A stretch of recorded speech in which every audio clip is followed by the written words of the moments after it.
Yesterday was gay, with hearts young, pure, and hope sure. Yesterday was a day we bore these dreams, birthed, broke these dreams into words, into songs, into aspirations big enough to fit into the future.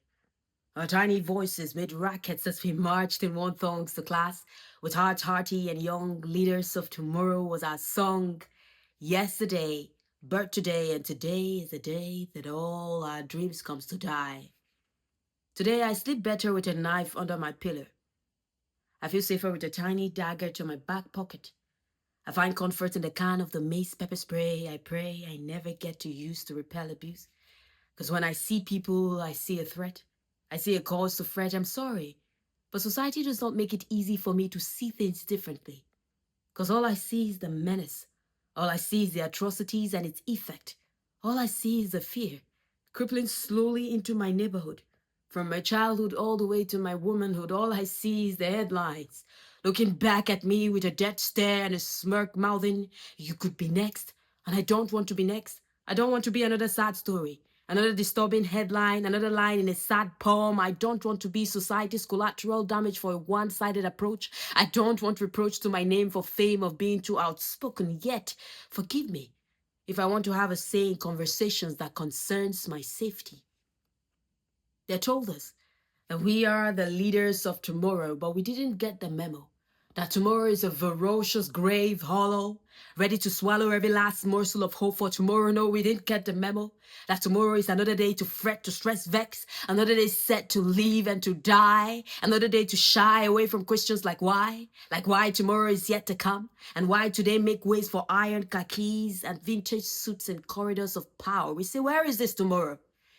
Did he not get the memo that we are a generation too lit to live in his shadows, too dope to stand on withering hopes, too fit to sit on rigid thrones? Did tomorrow not get the memo that this generation needs no validation, needs no coronation to crown themselves kings and queens? A generation with wings too wild to tame, too complex to name, too fast-paced for rigid political games. Did tomorrow not get the memo that our contributions today is just a demo of how we uproot our stunted dreams from tomorrow's potential stores of toils to replant and nurture on a new kind of soil called the future?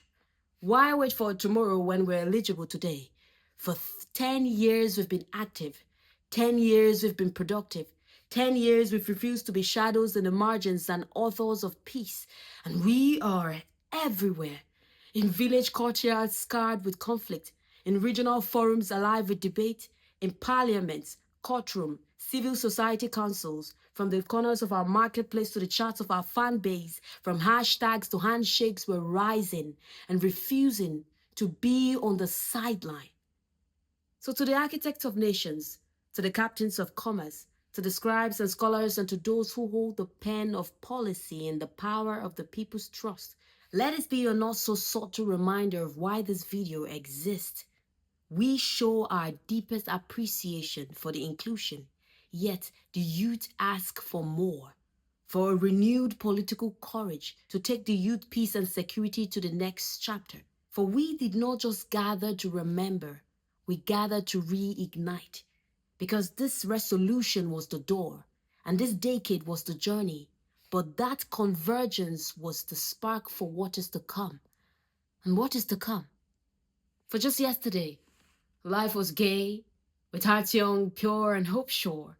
Yesterday was the day we bore the streams, birth, broke the streams into words, into songs, into aspirations big enough to fit into the future.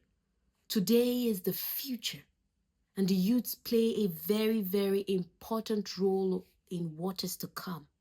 And what is to come involves all of us. So are you ready?